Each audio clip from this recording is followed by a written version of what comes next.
இமாம் இப்னுல் ஜவுசி ரஹ்மத்துல்லாஹி அலைஹ் மிகப்பெரிய ஒரு இஸ்லாமிய அறிஞர். அவர்கள் தன்னுடைய சைதுல் ஹாத்திர் என்ற நூலிலே சொல்கிறார்கள், இன்னமத் துன்யா உதிஅத் லில் பலா. இந்த உலகம் என்பது இந்த உலக வாழ்க்கை என்பது அது சோதனைக்காகத்தான் அல்லாஹு தாலா எங்களுக்கு ஆக்கி வைத்திருக்கிறான். இந்த துனியாவில் நீங்கள் பிறந்துட்டீங்கண்டா, இந்த துனியாவுக்கு நீங்கள் வந்துட்டீங்கன்னு சொன்னால் உங்களுக்கு சோதனை ஏற்படுத்தப்படும். இந்த துனியாவே மனிதர்கள் அங்கு வாழ்கிறார்கள் என்றால் அந்த துனியாவினால் அல்லாஹு தாலா சோதனையை ஏற்படுத்தி கொண்டே இருப்பான். துனியா அதற்காகத்தான் ஆக்கப்பட்டிருக்கிறது. சொல்லிவிட்டு சொன்னார்கள், ஃபயன்பகி லில் ஆகிலி அன் யுவத்தின நஃப்ஸஹு அலா ஸப்ர்.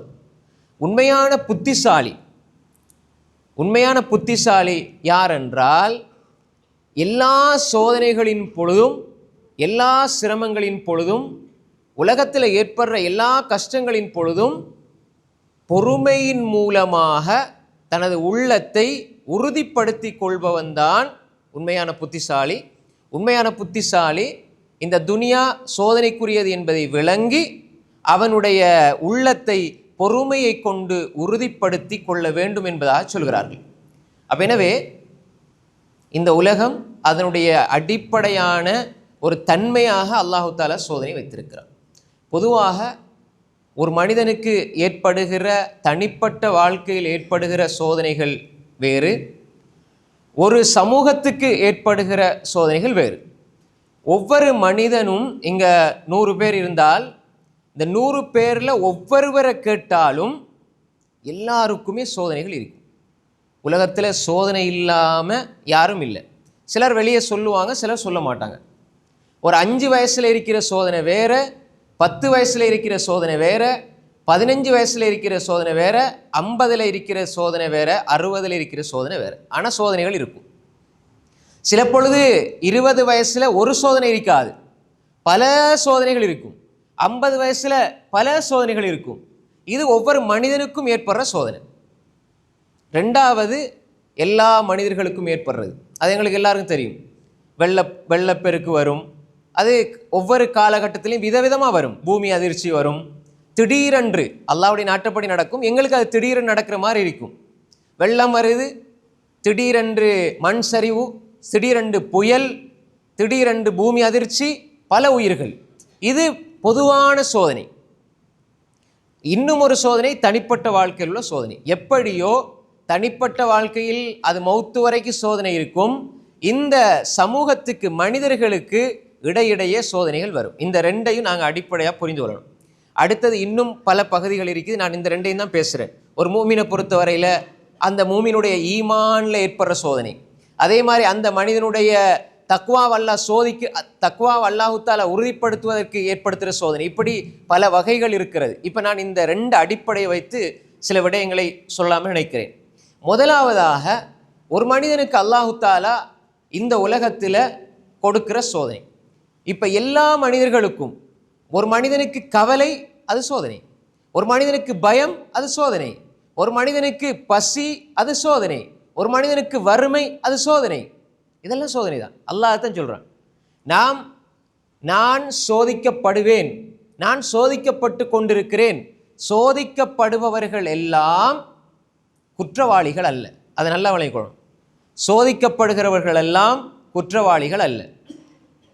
ஆனால் எல்லாரையும் அல்லாஹ் சோதிப்பான். ஆனால் ஒவ்வொருவருடைய சோதனைக்கு பின்னாலும் பல காரணங்கள் இருக்கும். அல்லாஹ் என்ன சோதிக்கிறான் எதுக்குன்னு சொல்லி எனக்கு மட்டும்தான் தெரியும். இன்னொரு ஆளை சோதிக்கிறா அது எதுக்குன்னு சொல்லி அவருக்கு தான் தெரியும். ஆனால் குர்ஆன் ஹதீஸின் அடிப்படையில் நாங்கள் அவரை பேசி நாம் அவருடைய விஷயத்தை கேள்விப்பட்டால் இதுதான் காரணம் என்று சொல்லலாம். ஆனால் அது அல்லாமல் அல்லாஹ் என்ன சோதிக்கிற காரணம் வேற, உங்களை சோதிக்கிற காரணம் வேற, உங்களோட பிள்ளைய சோதிக்கிற காரணம் வேற, காரணங்கள் வேறு, சோதனைகள் இருக்கும். அப்போ இந்த ஒரு அடிப்படையை நாம் புரிந்து கொள்ள வேண்டும். அல்லாஹு தாலா சோதனையை தந்து கொண்டே இருப்பான். அதை அல்லாஹ் தெளிவாக சொல்கிறான். நாங்கள் அடிக்கடி கேள்விப்படுற வசனம், ஆனால் அதனுடைய யதார்த்தத்தை நாம் புரிந்து கொள்ள வேண்டும். அல்லாஹ் என்ன சொல்கிறான்?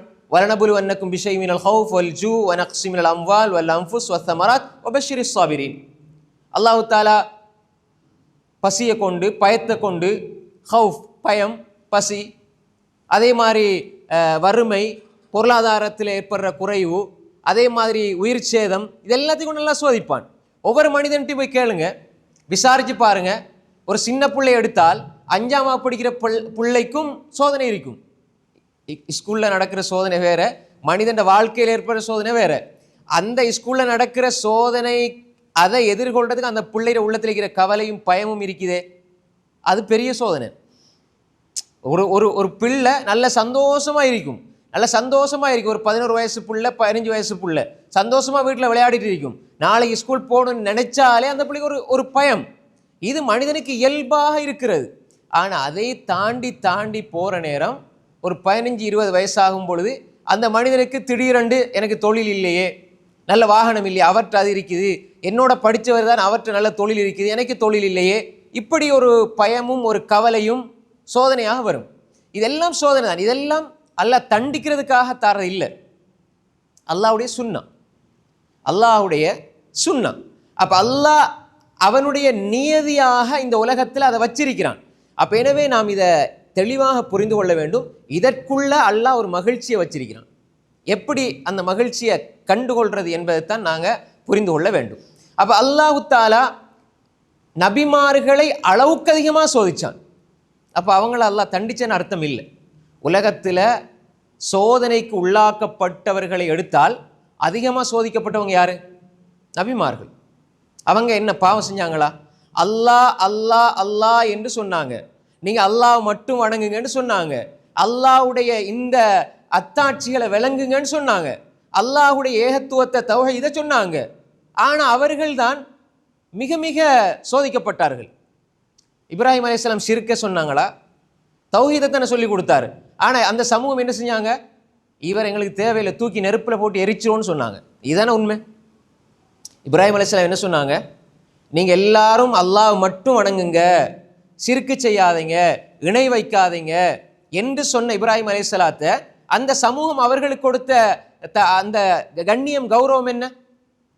வாங்கண்டு பஞ்சு மெத்தை வச்சு பூவெல்லாம் கொடுத்த வரவேற்றாங்க.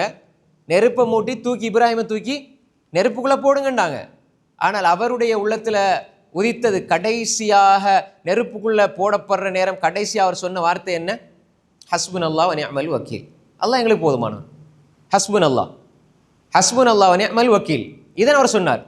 அதே மாதிரி தான் எந்த நபிமாரை எடுத்துக்கொண்டால், எந்த ரசூல்மார்களை எடுத்துக்கொண்டாலும் அவர்கள் நல்லதை செய்ய செய்ய அல்லாஹ் சோதிச்சான். இது அல்லாஹு தாலா யாரையுமே விடமாட்டான்.